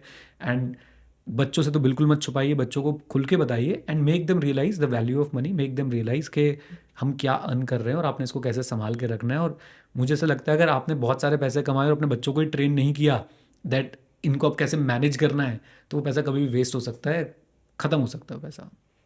एंड इन कपल्स जैसे एंड स्पेशली दीज डेज कि दोनों कपल्स हैं, दोनों अर्निंग है, सो what is a good structure? Joint account होना चाहिए, सेपरेट अकाउंट्स होने चाहिए? फाइनेंशियली कैसे इसमें डिसिप्लिन लेके आए? अ लॉट ऑफ टाइम्स अगर one person is earning more, उन्हें लगता है कि वो ज़्यादा रिस्पॉन्सिबिलिटी ले रहे हैं, Right. तो एक बैलेंस ये वो तो होता है। आई थिंक यहाँ पे ना पैसों से ज़्यादा आपके रिलेशनशिप डायनेमिक्स ज़्यादा काम करते हैं, राइट? तो अगर मैं मनी अर्न कर रहा हूँ और मैं ये दिखाऊँ कि मैं ज़्यादा रिस्पॉन्सिबिलिटी ले रहा हूँ, तो मेरा पूरा घर कौन मैनेज कर रहा है? मेरी वाइफ कर रही है, तो वो ज़्यादा रिस्पॉन्सिबिलिटी ले रही है। If I am working for 12 hours, she is working for 24 hours, right? तो मैं तो ऐसा मतलब कभी हमारी फैमिली में ऐसा कोई इशू नहीं आया इस चीज़ को लेके। बट मैं यही बोलना चाहूँगा, जितना ओपनली बात कर सकते हैं करिए। एंड अगेन मेरे पास बहुत ज़्यादा कुछ ऐड करने के लिए नहीं है, बट माय पर्सनल एक्सपीरियंस, मैं अपनी वाइफ का अकाउंट हमेशा अलग मेंटेन रखता हूँ। मे बी उसमें बिजनेस रीजंस भी हैं, इन्वेस्टमेंट रीजंस भी हैं। हमने कभी जॉइंट अकाउंट एक साथ नहीं चलाया, but yes we keep on discussing the finance. खर्चा कभी ज़्यादा हो जाता है तो हम उस पर बैठ के देखते हैं ज़रूर कि भाई कहाँ खर्चा हुआ, राइट? एंड कम होता है तो ऑब्वियसली हम बड़े खुश होते हैं कि कम खर्चा हुआ। And if there are big decisions तो आप फैमिली के as a family you will yes, take a call कि यस। करना है नहीं, अगर नहीं करना देखिए है। किसी भी डिसीजन का एक इमोशनल एस्पेक्ट भी होता है, एक फाइनेंशियल एस्पेक्ट होता है, एक इमोशनल एस्पेक्ट होता है। तो वो दोनों एस्पेक्ट सब मिलकर डिस्कस करते हैं। And not only my wife, मेरे घर में मैं अपने फादर से भी डिस्कस करता हूँ, अपने सिस्टर से भी डिस्कस करता हूँ, वाइफ से भी डिस्कस करता हूँ, राइट? सबकी इन्वॉल्वमेंट होती है और तब जाके कोई डिसीजन बन पाता है, right? Just very very shortly on this investing for the kids, आपने बच्चों के बारे में बोला, तो काफ़ी बार मतलब बच्चे होते हैं हम सोचते नहीं हैं, बट किस टाइप की फाइनेंशियल सिक्योरिटी हम क्रिएट कर सकते हैं फॉर अ यंग फैमिली जिसमें छोटे बच्चे हों? उसके क्या टूल्स हैं, किस में? मुझे ऐसा लगता है कि सबसे अच्छी फाइनेंशियल सिक्योरिटी यही हो सकती है कि आप बच्चों से पैसे के बारे में बात कीजिए, टैबू मत बनाइए। They must understand the basics. Saving क्या है, राइट? एंड बैंक क्या काम करते हैं। जैसे मैं बड़ा लकी था, मेरे फादर का बिजनेस था, तो हमें कैश निकालना, कैश डिपॉजिट कराना, चेक्स क्लियर करवाने जाना, ये सब ना बहुत अर्ली स्टेज पे मिल गया था मुझे। इवन स्टॉक मार्केट में भी पापा ने बहुत जल्दी डीमैट अकाउंट खुलवा दिया था। Really? So what age did you have I your? Think मुझे लगता है कि शायद 16-17 साल की एज में मेरा पैन वैन बनवा के और डीमैट अकाउंट मेरे पास था। एग्जैक्ट मुझे ईयर याद नहीं है, बट आई एम श्योर, क्योंकि मैंने काफ़ी एक लोकल ब्रोकर होता था हमारे यहाँ पे, हम उसके पास जाके आईपीओ के फॉर्म भर रहे होते उस टाइम पर। मैं यहाँ पे क्लियर कर दूं, मैंने आज तक एक आईपीओ में पैसा लगाया, दैट इज़ डीएलएफ, राइट? और उसके बाद से मैंने किसी आईपीओ में पैसा नहीं लगाया। मैं इसलिए क्लियर कर दिया क्योंकि मैंने अभी आईपीओ की बहुत सारी जी बुराई जी करी थी, जी जी। तब मुझे नहीं पता था ये बातें, right? Did you make money on DLF? Yes yes yes, वो चलिए आईपीओ का लिस्टिंग अच्छा हुआ था, राइट? बट उसके बाद मैंने कभी किसी आईपीओ में पैसे नहीं लगाया। सो इट्स पॉइंट क्या है कि इससे पहले कोई मुझे पकड़े के अभी आईपीओ के लिए मना कर रहे थे, मैं आपको बता देता हूँ कि ओपिनियंस आपके समय के साथ साथ चेंज होते रहते हैं, एजुकेशन के साथ साथ चेंज होते रहते हैं, राइट? आपके एथिक्स नहीं चेंज होने चाहिए, ओपिनियन डेफिनेटली आपके समय के साथ चेंज होने चाहिए। क्योंकि अगर ओपिनियंस चेंज नहीं हो रहे ना आपके, तो इट मीन्स आप आगे नहीं बढ़ रहे हो, आप एजुकेट नहीं कर रहे हो अपने आप को। Now coming back to the kids part, तो मुझे ऐसा लगता है कि अगर आप उनको अच्छे से एजुकेट कर देंगे फाइनेंस के बारे में, उनके बेसिक स्ट्रॉन्ग कर देंगे, अगेन आप उनको ये सिखा देंगे कि स्कैम से कैसे बचना है, they are good to go, right? At least जो पैसा आप उनके लिए बना रहे हैं भैया, जो उनके लिए आप इन्वेस्टमेंट कर रहे हैं, उनको अच्छे से मैनेज कर लें, they are good to go, right? Other than that मुझे नहीं लगता कि कोई और तरीका है। आप उन्हें एजुकेट कीजिए एज मच एज पॉसिबल। अगर आपका कोई मान लीजिए बच्चों की एजुकेशन का गोल है, तो that is a different thing. उसमें बच्चा कुछ कर नहीं सकता है, वो तो आपने गोल बनाया, आपको उसके लिए इन्वेस्ट करना है, गोल बनाया, उसके लिए फंड क्रिएट किया, Yes. Keep investing in that, Yes. Make sure कि आपके लॉन्ग Yes. टर्म्स इसमें Yes. है। बट बच्चों को एजुकेट ज़रूर कीजिए। इसमें एक बड़ा अच्छी मुझे एक बात याद आती है, एक मूवी है गैंग्स ऑफ वासेपुर, उसमें एक एक्टर है, मैं उनका नाम बोल रहा हूँ, पीयूष नाम है शायद उनका, Piyush Mishra, if I am not wrong. तो उनका कोई प्रोग्राम आ रहा था, शायद दूरदर्शन पे कोई प्रोग्राम आ रहा था, और शहीद भगत सिंह जी की बात चल रही थी। डिबेट ये चल रही थी कि भगत सिंह जी के बारे में स्कूल्स में क्यों नहीं पढ़ाया जाता।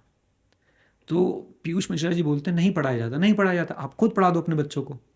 सो अभी डिबेट क्या है ना कि फाइनेंशियल एजुकेशन स्कूल्स में नहीं दी जाती, नहीं दी जाती, राइट। नहीं दी जाती। आप खुद पढ़ा दो अपने बच्चों को, आप अपनी मिस्टेक्स ही बता दो, आप अपनी मिस्टेक्स ही बता दो, जो जो आपने आपने कहाँ कहाँ पैसा खोया, आपको कहाँ सही इन्वेस्टमेंट मिली, आप वही बता दो कम से कम, वो भी मोर देन सफिशिएंट है। Beautiful. तो बच्चों को इन्वॉल्व रखिए डिस्कशन में। और एक बात मैं आपको और बोल देता हूँ, जो बच्चों की बात चली, मैंने एक चीज़ आज सुबह ही नोटिस करके आया हूँ मैं, और ये मेरा फर्म बिलीफ है, कभी भी बच्चे वो करते ही नहीं है जो आप उनको कहेंगे, बच्चे हमेशा वही करेंगे जो आप करेंगे। तो मैं आज सुबह कैसे नोटिस करके आया, तो मैं सुबह उठा और मैंने सुबह उठ के अपना किंडल उठाया, मैं एकदम बेड पे ही पढ़ने बैठ गया सुबह सुबह ही, राइट। तो मेरी छोटी डॉटर आई, वो भी अपनी बुक लेके बैठ गई, that's it. It was as simple as that. मैं उसको अगर कहता ना कि बुक उठाओ और पढ़ने लग जाओ, She वो wouldn't नहीं do it. पढ़ती। वो आई अपने आप, उसका आज ऑनलाइन स्कूल था because of the air pollution, तो वो उससे पहले मेरे साथ बैठी और उसने चुपचाप बुक उठाई, हम दोनों साथ में बेड में बैठ के बुक पढ़ रहे हैं, कोई वर्ड उसको नहीं आ रहा है मुझसे पूछ रही है, वो कभी मेरी बुक में झांक लेती है कि अच्छा क्या लिखा हुआ है। तो बस ऐसे ही बच्चे सीख जाते हैं। No, and I think what I'm really getting from this is, one thing is कि I think एक financial clarity होना और to be open about it is very important. एक जो हम secrecy में रहते हैं, एक secrecy mindset है Yes. कि जो है बताओ नहीं, हम अपने आप से ही बात कर रहे होते हैं, सिर्फ अकेले में बैठ के हम अपने अकेले बारे से से बात कर बैठ रहे कर होते हैं। रहे होते हैं, हम शेयर नहीं करते हैं कि नहीं जो मेरा है ले जाएंगे, ये कर लेंगे। आई थिंक जितना हम इसमें ओपननेस क्रिएट करें कि दिस इज़ आवर्स, या just have those discussions, I think जितनी ट्रांसपेरेंसी लाएं उतना बेटर है। And and what you are saying, my father always used to do this. जब से मैं 10 या 12 साल की थी तो मेरा अलग अकाउंट होता था, या तो वो हमेशा अकाउंट स्टेटमेंट दिखाते थे, and in that point of time में भी उनके 1-2 शेयर्स टाटा रिलायंस के थे, तो ही वुड ऑलवेज से अच्छा देखा क्या हुआ। So it was very lovely because आप सीख जाते हो बहुत जल्दी देख देख के। So beautifully shared, and I really like this idea of being transparent and बात करें। मैं इसमें बस एक लास्ट पॉइंट ऐड करना चाहूँगा कि आपको जो भी बच्चों को करवाना है ना, वो खुद करना पड़ेगा, राइट। एंड वन हैबिट जो मैं चाहता हूँ कि नॉन नेगोशिएबल रहे, वो है रीडिंग गुड बुक्स। क्योंकि मुझे ऐसा लगता है कि सबसे ज़्यादा विजडम आपको मिलता है bye talking with dead people, and through books you can talk with dead people. आपको आज बेंजामिन फ्रैंकलिन से बात करने आप कर सकते हो थ्रू अ बुक, आपको स्टीव जॉब से बात करनी आप कर सकते हो, आपको चार्ली मंगर जो इस दुनिया में नहीं रहे आप कर सकते हो, आप एल्मेनाक ऑफ चार्ली मंगर पढ़े, आपको आप बिल्कुल पढ़ सकते हैं, उनसे बात कर सकते हैं एक तरीके से। तो I think this is one of the things जो मुझे बहुत ही अमेजिंग लगती है, और बाई चांस मेरी ये हैबिट मेरे बच्चों में आ गई है, और वो ऐसे ही आई है। मैंने कभी इसको ऐसे फोर्सफुली नहीं डाला कि आप बुक रीड करिए या कुछ करिए, एंड आई थिंक मैं उसके लिए बड़ा अच्छा फील करता हूँ। अगर मेरे अंदर कोई गलत हैबिट है तो अपने किड्स को वो भी बताता हूँ। For example, I have a very bad habit, मैं वेब सीरीज़ बहुत देखता हूँ, राइट। कोई वेब सीरीज़ मुझे पसंद आ जाती है तो मैं Binge आऊँगा watch. डिनर करते हुए भी देख रहा हूँ, राइट। तो मेरी डॉटर भी कभी कभी पढ़ते हुए कुछ देखने का, खाना खाते हुए कुछ देखने की कोशिश करती है, तो मैं उसको क्लियरली एडमिट करता हूँ ये आपके फादर की बैड हैबिट है, ये आपको नहीं लेनी है, राइट। जो गुड हैबिट है वो ले लो, बैड हैबिट नहीं लेनी। मैं भी कोशिश कर रहा हूँ इसको छोड़ने की, आप लो ही मत तो ज़्यादा अच्छा है, राइट। इसमें मैं एक बड़ी अच्छी बात बोलता हूँ, how I quit smoking, I never started it, right. So यही मैं उनको बताने की कोशिश करता हूँ कि अब एक गंदी हैबिट बनना फिर उसको छोड़ना ज़्यादा टफ है, रादर देन आप उसको बनना ही ना दें। स्टार्ट ही मत करो, Yes. let it leave. And here again, right, just closing this topic is money and emotions, कि काफ़ी हमारे decisions emotional होते हैं, लेकिन उनके एक monetary impact होता है, whether it's going for a holiday, buying a house. तो discuss both. Yes. केवल emotions में sweep होके वो decisions नहीं लीजिए। देखिए क्या है ना कि बहुत बड़ा मॉनेटरी डिसीजन है। जैसे आपको जाना है जयपुर एक स्टेकेशन के लिए, जाइए, नो प्रॉब्लम, एंजॉय कीजिए अपने प्रेजेंट को। बट आपको जाना है मालदीव, जहाँ पे खर्च आने वाला है 8 लाख रुपए का, 10 लाख रुपए का, जो एक लेमैन के लिए एक बड़ा खर्चा हो सकता है। इवन सच बताऊं तो एक कॉन्शियस स्पेंडर के लिए, चाहे वो कितना भी अमीर हो, ये बड़ा खर्चा होने वाला है, राइट। वो आपको फिर प्लान करने पड़ेंगे, राइट। तो अगर आप प्लान कर रहे हैं, नो प्रॉब्लम एट ऑल। आप अनप्लान्ड इमोशनली स्कोर कार्ड के लिए खर्चा कर रहे हैं, वो दिक्कत में है, राइट। अगर आप प्लान करके अपनी लाइफ को बेहतर बनाने के लिए खर्चा कर रहे हैं, no problem at all, that's it. So here in terms of planning, right, and I think we touched it little bit last time, is a lot of times now you see these ads कि ये flight book करनी थी, ये holidays book करने थे, I did it on my credit card, I did it on points. So how realistic is it to कि points accumulate करके या बेटर फाइनेंशियल प्लानिंग करके आप अपने खर्चे निकालें और यू गेट दीज रिवॉर्ड्स, या is it only marketing fads और गिमिक्स कि, और is it really possible for a young spender? So मैं आपको पुराने वाले नीरज अरोड़ा से मिलवाता हूँ। 2017, 18, इवन 19 भी, I used to hate credit cards, right. मुझे लगता था कि डर लगता था, मतलब सी वही है, एजुकेशन नहीं थी, राइट। मुझे लगता था यार ये तो कुछ ना कुछ तो मेरे साथ फ्रॉड होगा ही, और मुझे लगता था credit card is nothing but loan लेने का एक तरीका है, राइट। मेरे पास इंडिया का one of the best credit card था तब भी, right. I was using HDFC Infinia. और मुझे क्यों लेना पड़ा था, क्योंकि बहुत सारे जब आप बिजनेस में होते हो आपको ऑनलाइन पेमेंट करनी होती है, स्पेसिफिकली जब आप डिजिटल बिजनेस में हो तो देर आर सर्टन पेमेंट्स जो आपको क्रेडिट कार्ड के थ्रू ही हो सकती हैं। अदरवाइज इंडिया में तो नेट बैंकिंग है, NEFT है, वो सब चीज़ें हो जाती है, बट बाहर जब पेमेंट करनी होती है you need a credit card. And you will surprised के अपने बिजनेस की शुरुआत में मैंने क्रेडिट कार्ड लिया भी नहीं था, मैं अपने ब्रदर इन लॉ के क्रेडिट कार्ड से पेमेंट करता था, या मुझे डर लगता है मेरे को नहीं लेना है credit card. Then gradually again education happened, मैंने उसके बारे में सुना, पढ़ा, मेरे आसपास के जो लोग यूज़ कर रहे थे। मेरे साथ ना एक बड़ी खास बात जो मुझे लगता है, जो मेरी सबसे बड़ी स्ट्रेंथ है, मैं किसी को क्रिटिसाइज़ करने से ज़्यादा ये सोचता हूँ कि मैं उससे सीख कैसे सकता हूँ। अगर आज मैं म्यूचुअल फंड की बात कर रहा हूँ तो यहाँ पे दो तरह के लोग होंगे, एक जो क्रिटिसाइज कर रहे होंगे म्यूचुअल फंड बेकार है, दूसरा ये सोच रहा है यार कुछ कह रहा है तो सुन ही लेते हैं। तो जब मे बी कुछ ठीक होएगा, Yes. या लेट मी एक्सप्लोर इट, थोड़ा सा Yes, ट्राई करके yes. देखते हैं. जैसे मुझे क्रेडिट कार्ड्स के बारे में सुनना शुरू किया मैंने, तो बहुत ज़्यादा बज़ था क्रेडिट कार्ड के अराउंड। तो मैंने कुछ लोगों को ट्विटर पे DM किया, एंड अगेन स्टीव जॉब्स की वहाँ पे बुक रखी है, वॉल्टर इसैक्सन एंड स्टीव जॉब्स की। मैं आपको एक कहानी बताता हूँ। तो स्टीव जॉब्स को कोई हाई स्कूल का प्रोजेक्ट मिला था, and he just randomly pick the directory, और उसने कॉल करना शुरू किया, और सीधा HP कंपनी जो होती है प्रिंटर वाली, ह्यूलेट पैकवर्ड, उसमें फ़ोन लगाया और बोलता है कि मेरा नाम स्टीव जॉब्स है, मैं हाई स्कूल का प्रोजेक्ट बना रहा हूँ, मुझे कुछ स्पेयर पार्ट्स चाहिए। और सोचिए वहाँ पे बिल ह्यूलेट से बात हो रही है, उसके यानी मालिक से बात हो रही है, बोलते मुझे कुछ स्पेयर पार्ट्स चाहिए। So he who asks may be a fool for 5 minutes, he who don't is a fool for lifetime, right? And people are ready to help you अगर आप genuinely किसी से कुछ पूछना चाहते हैं। एंड क्रेडिट कार्ड की कम्युनिटी है ट्विटर पे बहुत बड़ी, और आप उनसे कोई भी क्वेश्चन पूछेंगे जवाब देते हैं, इतने लोग हैं। तो मैंने ट्विटर पे अप्रोच किया लोगों को, मैंने पता किया, मैंने उन्हें बताया मेरे पास HDFC इन्फिनिया है। उन्होंने बोला अपने पॉइंट्स चेक करो, मेरे पास बहुत पॉइंट्स थे, इतने पॉइंट्स थे। उन्होंने बोला कि आप तो लंदन की 10 ट्रिप मार लोगे तभी खत्म नहीं होने वाले। मैंने कहा वाओ, क्योंकि मैंने कभी देखा ही नहीं था, मेरे पॉइंट्स एक्सपायर हो रहे थे पड़े हुए। देन मैंने और एक्सप्लोर किया क्या हो सकता है। सो फैड नहीं है ये बिल्कुल भी, it's not a fad. It's not a fad. And you don't know what you don't know till you don't know, you don't know what you don't know till you don't know. तो आपको नहीं पता कि आपको क्या नहीं पता जब तक आपको पता नहीं है, राइट। एंड जब आपको पता लगना शुरू होता है, आप कहते हैं वाओ। तो आपको भी, जिनको जो क्रेडिट कार्ड्स को गलत समझते हैं, मेरे हिसाब से आपको ये समझना चाहिए कि क्रेडिट कार्ड्स आपके लिए, आप किसी भी केस में हार नहीं सकते क्रेडिट कार्ड से, आप जीतेंगे ही जीतेंगे, मतलब कुछ ना कुछ कमाएंगे ही कमाएंगे रियली, क्रेडिट कार्ड से। लेकिन Yes. अगर देयर सो मच कि क्रेडिट कार्ड का बिल हो गया, उस पे रेट ऑफ see, इंटरेस्ट बहुत ज़्यादा था, 3% का आपका वो दैट था. Is again discipline and behaviour.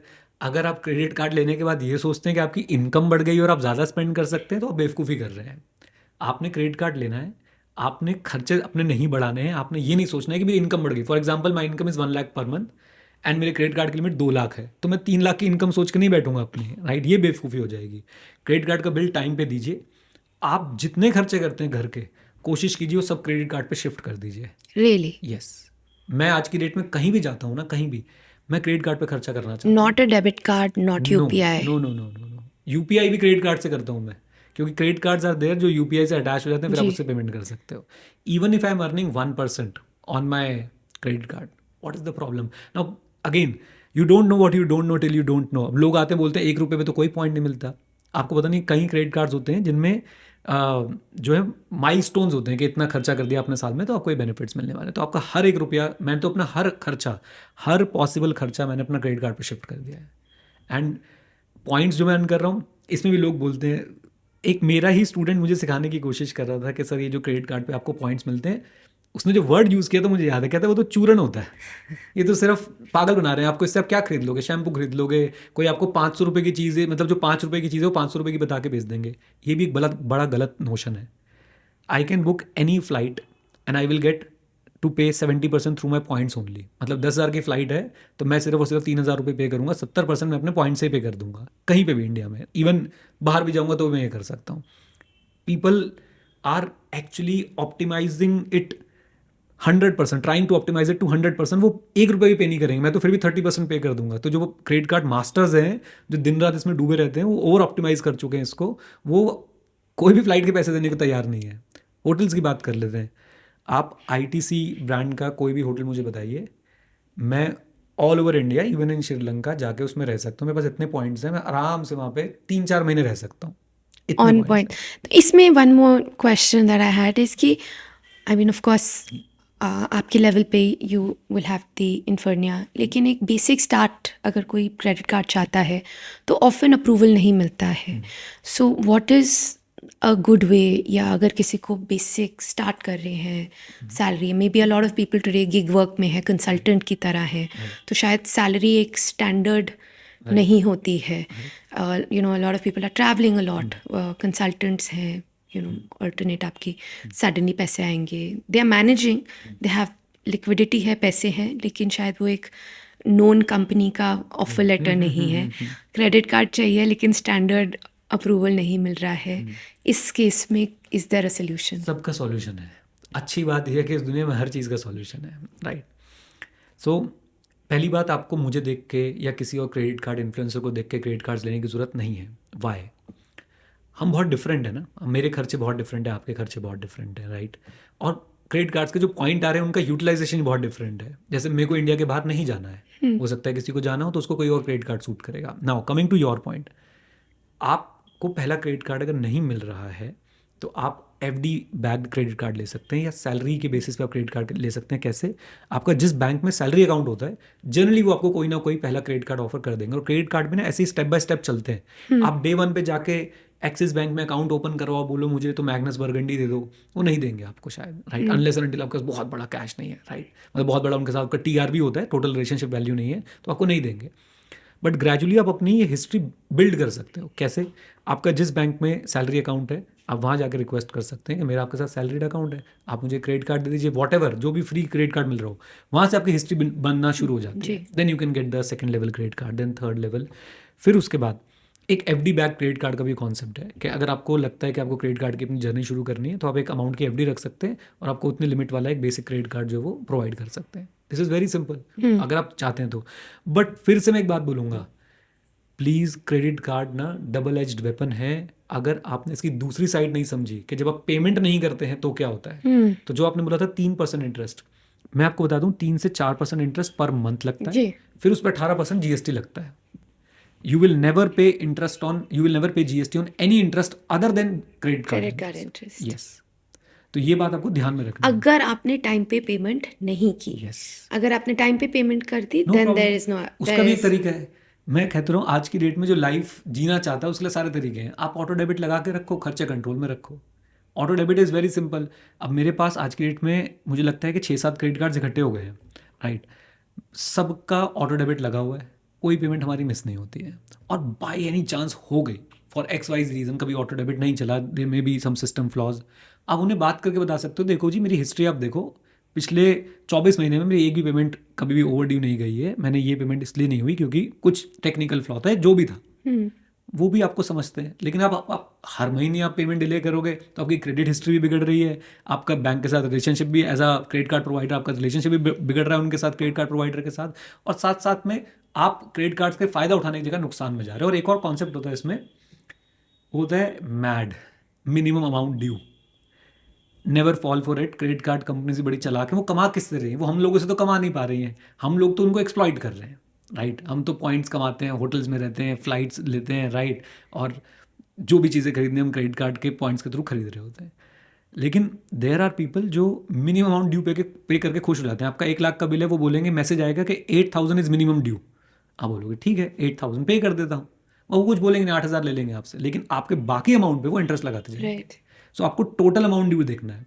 So mad और टैड में से आपने टैड देखना है हमेशा, ऑटो डेबिट लगा के रखिए, अननेसेसरी खर्चे मत कीजिए। फिर से वही बात है ना, credit card again is a tool to live a better life, but when you will use it irresponsibly, वो आपकी लाइफ को वर्स्ट बना देगा। अब लोग नफरत क्यों करते हैं? कुछ तो इसलिए परेशान है कि हम क्यों नहीं कर पा रहे हैं। जी मैंने बताया ना कि हम फेल हो जाएं दुख होता है, लेकिन दोस्त फर्स्ट आ जाए ज़्यादा दुख होता है। प्रॉब्लम तो ये वाली प्रॉब्लम है। मैं कहता हूँ इसका सिर्फ एक ही सोल्यूशन है, माइंडसेट। कि आप, मुझे कभी भी कोई व्यक्ति दिखता है ना कि वो कोई क्रेडिट कार्ड को एक्सप्लॉइट कर रहा है, तो मैं उससे जलता नहीं हूँ, मैं सीखना चाहता हूँ कि कैसे क्या कैसे कर क्या रहे हो। बट अगेन आई थिंक बहुत again that word of caution that it is a tool, it is a double edge sword, कि इसमें एडवांटेजेस हैं but at the same time it is something जिस पे लाइबिलिटी भी क्रिएट हो सकती think- है, like your EMIs, like Yes. Any other Yes. Spend जो अपनी लाइफ में करेंगे। ये हर चीज़ हमारी लाइफ में जो है ना एक डबल एज टूल है। Let it be internet, let it be mobile phone, let it be your relationships, let it be money, हर चीज़ डबल एज टूल है। जी राइट। आप फ़ोन देख लो ना, फ़ोन कितना यूटिलिटी वाली चीज़ है, लेकिन हम उसमें क्या कर रहे हैं? जी इंस्टा की रील्स स्क्रॉल कर रहे हैं, यूट्यूब के शॉर्ट स्क्रॉल कर रहे हैं। राइट। तो ये आपने देखना है कि आपने उसको कैसे यूज़ करना है। अब इंटरनेट अच्छा और बुरा नहीं है, आप उसके साथ क्या कर रहे हो वो अच्छा और बुरा है। तो क्रेडिट कार्ड अच्छा और बुरा नहीं है सच, आप उसके साथ क्या कर रहे हो ये अच्छा और बुरा डिसाइड करेगा। And again it comes to the eventual mindset that we started with, कि आपका mindset ठीक हो, आपके goals clear हों कि आपको क्या करना है। And I think what we spoke in our last conversation कि अपनी spending अगर आपकी earnings से कम हो, आपकी चाहते कंट्रोल में हो, then you will always be wealthy at some point of time. और मैं आपको एक इसमें का फ्रेमवर्क दूं मैं आपको क्रेडिट कार्ड का। It is very simple. Step 1, आप ये देखिए कि आपके घर के खर्चे हो कितने रहे हैं। राइट। और उन खर्चों को डिवाइड कीजिए, ग्रॉसरी पे कितना खर्च हो रहा है, ट्रैवलिंग पे कितना खर्च हो रहा है, फ्यूल पे कितना खर्च हो रहा है, रेंट पे कितना खर्च हो रहा है। And then start looking for credit card जो आपके खर्चों के लिए बेस्ट है। कुछ क्रेडिट कार्ड ग्रॉसरी पे आपको बहुत पॉइंट्स देते हैं, जैसे स्विगी का कुछ, एक मेरे ख्याल से HDFC के साथ कोलैबोरेटिव क्रेडिट कार्ड है, वो आपको अच्छा खासा कैशबैक दे So सकता where है। can you find information? बहुत सिंपल है। पहले अपने सबसे स्टेप 1 यही होगा, आपको एक्सेल में अपने खर्चे डालने पड़ेंगे, कैटेगरी वाइज आपको उनको डिवाइड करना पड़ेगा कि ये मेरे खर्चे हैं। देन सिंपल एक गूगल सर्च करना है आपको कि ये मेरे खर्चे हैं, बेस्ट क्रेडिट कार्ड कौन सा है। 3600 लिंक खुल जाते हैं। आपने मान लीजिए आपके सामने HDFC स्विगी का वो जो क्रेडिट कार्ड है वो निकल के आया। बैंक किसी भी क्रेडिट कार्ड को लेने से पहले आप जो भी उसका क्रेडिट कार्ड प्रोवाइडर है उसकी वेबसाइट पे पूरा TNC का डॉक्यूमेंट डला होता है, PDF। मैं आपको सिंपल तरीका बता रहा हूँ, डाउनलोड करो, ChatGPT में डालो, क्वेश्चंस पूछना शुरू करो, दैट्स इट। आपकी जर्नी शुरू हो जाएगी, आपको आइडिया लग जाएगा। एंड मैं आपको क्या सिखा रहा हूँ, मैं आपको मछली पकड़ना सिखा रहा हूँ। रादर देन मैं आपको फिश पकड़ के दे दूँ, आप कल मेरे पास फिर आओगे, फिर क्रेडिट कार्ड बता दो। अच्छा इसके लिए बताओ, अब Yes. उसके लिए बताओ, तो ट्रैवल के, राइट। सिंपल है, आपको जो खर्चा आपका होता है, जिस तरह का खर्चा आपका होता है, फिर गोल भी डिसाइड करो। कुछ क्रेडिट कार्ड से बेनिफिट मिलते हैं जो सिंपली कैशबैक दे देते हैं। कुछ क्रेडिट कार्ड से बेनिफिट मिलते हैं कि आपको ट्रैवलिंग के लिए एयरलाइंस के पॉइंट मिल जाएंगे। कुछ क्रेडिट कार्ड से आपको पॉइंट्स मिलते हैं होटल स्टे के लिए। तो आप अपना गोल डिसाइड करो। मेरा गोल है, मुझे अपनी एयरलाइंस पे डिस्काउंट चाहिए 70%, एयर टिकट पे discount in the sense I want to pay it through my points, right. And मुझे होटल स्टे फ्री चाहिए, right. I want to stay in 5 star completely free of cost. तो मैं अपने वो goals achieve करने के लिए उस हिसाब से मैं अपने क्रेडिट कार्ड अप्लाई करता हूँ, I that's can it. manage that. Final question, Neeraj, for you is a lot of people and a lot of youngsters जो आते हैं वो पूछते हैं कि दिव्या इसको हम how do we, what is a good principle, right? कोई बोलता है 10-65, 15-65-20 कि 15% सेव करो, 60-65% में लिव करो, 20% के लिए अपने ड्रीम्स के लिए रखो। So what is the right principle in terms of living your life? कितना सेविंग होना चाहिए, कितना लिविंग पे डालना चाहिए, कितना दिस थिंग चाहिए? And I am talking about someone starting out 20 to 30 years of age. क्या एक प्रोपोर्शन में हमें लाइफ लीड करनी चाहिए as per you? Honest answer ये कोई बता नहीं सकता, right. Personal finance is more personal than finance, right. And it is personal for a reason. Right. आपके शौक मेरे शौक अलग हो सकते हैं, आपकी इनकम मेरी इनकम बिल्कुल अलग हो सकती है, आपकी रिस्पॉन्सिबिलिटीज़ और मेरी रिस्पॉन्सिबिलिटीज़ अलग हो सकती हैं। मैं किसी को बोल दूं कि आप मिनिमम 30% 40% सेव करो, वो बेचारा कमाई अभी 20,000 रुपये रहा है, 2 बच्चे हैं उसके, वो स्कूल जा रहे हैं, मम्मी पापा की रिस्पॉन्सिबिलिटी है, वो आपको गालियाँ देगा कि मेरे से 40% सेव करने की बात कर रहा है। मुझे ये नहीं पता कि भाई 500 रुपये जब चाहिए होंगे एक्स्ट्रा 20,000 से, तो वो कहाँ से आएंगे। तो ये आपको खुद से बैठ के फिगर आउट करना है, राइट। प्रिंसिपल सिंपल है, प्रिंसिपल मैं आपको दे सकता हूँ, रूल्स आपको खुद बनाने हैं, राइट। प्रिंसिपल ये है कि आप जो भी कमा रहे हैं कोशिश कीजिए आप अपने जो भी ऐसे खर्चे हैं जिनको आप रोक नहीं सकते, रोटी कपड़ा और मकान, वो करने के बाद आपके पास जो मैक्सिमम आप सेव कर सकते हैं करिए। हाँ, ये बात मैं ज़रूर बोल दूंगा, जो लोग ज़्यादा पैसे कमा रहे हैं अभी बिगनिंग में अपने करियर के, सैलरीज में बहुत डिफरेंस होता है। अपनी करियर के शुरुआत में जितना ज़्यादा आप इन्वेस्ट कर सकते हो, और वो ज़्यादा की डेफिनेशन आप बताएंगे मुझे, डिपेंडिंग अपॉन आपकी क्या सिचुएशन, आपके ऊपर कितनी रिस्पॉन्सिबिलिटी है। जितना ज़्यादा आप इन्वेस्ट कर सकते हो उतना ज़्यादा करिए, क्योंकि अगर compounding is the 8th wonder, then patience is the 9th wonder, and time is the fuel for the compounding, Beautiful. Right. तो आप अगर आज आप जो पैसा इन्वेस्ट कर रहे हैं उसकी वैल्यू जो 30 साल में होने वाली है ना, वो आप अभी अभी सोच भी नहीं पा रहे होंगे, राइट। तो आप अपने करियर की शुरुआत में जितना ज़्यादा इन्वेस्ट कर सकते हैं, अपने आप से पूछिए। मैं यहाँ पे मैं अगर एक बोलूँ 30%, वो सही नहीं होगा। वो रील्स में बहुत अच्छा चलेगा, वो शॉर्ट्स में बहुत अच्छा चलेगा, बट वो प्रैक्टिकल नहीं है। Great. There are people those who can save 90% of their income, क्योंकि उनके ऊपर कोई रिस्पॉन्सिबिलिटी नहीं है, रिस्पॉन्सिबिलिटी नहीं है अभी। बैचलर हैं, घर वालों ने घर भी दे रखा है, सब कुछ है उनके पास, right. And there are people जो शायद 9% सेव करने से पहले भी 100 बार सोच रहे होंगे कि यार मैं करूं या मैं अपने पहले अब जो रिस्पॉन्सिबिलिटी सर पे उनको निभा लूंगा। तो प्रैक्टिकली सोचिए। अगेन होता क्या है ना कि मैं हर चीज़ के लिए एक बात बोलता हूँ कि कोई भी काम सोच के नहीं होगा, आपको बैठना पड़ेगा, आपको कागज़ पे लिखना पड़ेगा। और प्रॉब्लम क्या है कि हम लोग कागज़ पे ना लिख के सिर्फ यहाँ पे लिखते हैं और खुद बात करते रहते हैं, अपनी वही, एंड अपने आप को स्ट्रेस करते रहते हैं। और वो इतना फ्रेजाइल होता है वो थॉट, अगर उस समय आपको कोई रील दिख गई ना, बस गए वो, आपका पूरा थॉट खराब हो गया। इसलिए जब आप कागज़ पे लिखेंगे तो आपको पता होगा, क्लैरिटी होगी। और मतलब मैं इसको बहुत क्लीशे साउंड नहीं करवाना चाहता हूँ, बट आपको अपनी लाइफ के हर एस्पेक्ट की जर्नलिंग ज़रूर करनी चाहिए। एक तो आपका लॉग मेंटेन होता जाता है, आप क्या सोच रहे थे उस समय, आपके पास एक थीसिस होता है कि ओके अगर मैंने ये डिसीजन लिया था तो मैंने क्यों लिया था, राइट। आप उसके बेसिस पे फिर आगे अपने डिसीजन को मॉडिफाई करना चाहते हैं, तो आपके पास एक बेसिस होता है। प्लस क्लैरिटी बहुत ज़्यादा आती है। हम जहाँ से शुरू किया था, आपका गोल बिल्कुल क्लियर होता है कि ये चाहिए मुझे। तो प्लीज़ पेन और पेपर के साथ सोचिए, सिर्फ ऐसे ऊपर पंखे को देख के मत सोचते रहिए, क्योंकि आपके सोचने से वो पंखा चल नहीं जाएगा, ना ही बंद हो जाएगा, राइट। और आप वो थॉट तुरंत चला जाएगा। और कभी कभी ऐसा भी होता है, कुछ अच्छे थॉट्स आते हैं, वो आप नोट नहीं करते हैं, तो आपको कभी फिर याद भी नहीं आते और एग्जीक्यूट भी नहीं हो पाते हैं। तो पेन और पेपर के साथ बैठ के सोचिए, आप डिसाइड कीजिए बेस्ट पॉसिबल अमाउंट क्या है जो आप निकाल सकते हैं, इन्वेस्ट कर सकते हैं लॉन्ग टर्म के लिए, अपने गोल्स को अचीव करने के लिए। कोई अगर आपके लिए डिसाइड करेगा, आप किसी की असिस्टेंस ले सकते हैं, आप फाइनेंशियल एडवाइजर की असिस्टेंस जरूर ले सकते हैं, लेकिन वो भी आपसे निकलवाएगा अमाउंट, याद रखिएगा। वो ऐसा थोड़ा ना वो बता देगा भाई 50,000 रुपये कर ले इन्वेस्ट, वो कहेगा सर सैलरी 20,000 है, 50,000 कहाँ से कर लूँ। तो वो आपकी बातें सुनेगा, वो लिखेगा, उसके बाद आपको डिसाइड करके बताएगा कि this is the amount you should save. And you should work on that. Great. Thank you so much, Neeraj ji. I think इतना अच्छा and interesting discussion है, from literally the retail investors, क्या करना चाहिए, नहीं करना चाहिए, the pros and cons of IPOs, to the right mindset, rich mindset versus scarcity mindset, to using credit cards. But I think सबसे ज़्यादा मुझे ये लगा कि पर्सनल फाइनेंस इज़ पर्सनल, ये आपके लिए आपका डिसीजन है, आपको खुद बैठ के बात करनी पड़ेगी whether it's your finances. And I think that's something we do, कि हम इसको इग्नोर करते हैं, डरते हैं कि बिल्स को नहीं देखते हैं। तो इसमें और क्लैरिटी लाइए अपने रिलेशनशिप्स में, इसमें कॉन्वर्सेशंस करें। And I think that's such a great thing, I am going to start doing it with my kids also, कि जितना आप बात करेंगे उतना लोगों को इन्वॉल्व करेंगे, and you can really have a happier, more cohesive relationship. Right. Thank you so much. Thank you so much for listening to our conversation. आज नीरज जी के साथ बात करके मैं बहुत कुछ सीखी हूँ, कैसे मुझे अपने फाइनेंसेस मैनेज करने हैं, ऑल्सो क्या मिस्टेक्स मुझे नहीं करनी है। Please let me know in the comments below what you thought, क्या आपकी लर्निंग थी, क्या आप डिफरेंटली करेंगे। Also do let us know किस टाइप के गेस्ट हम बुलाएं, and do like, subscribe and share to us if you've enjoyed this conversation. Digital Universe काफ़ी बड़ा है, और सब्सक्राइब नहीं करेंगे तो शायद फिर से नहीं मिल पाएंगे। Looking forward to seeing you again. This is Divya Jain. Thank you.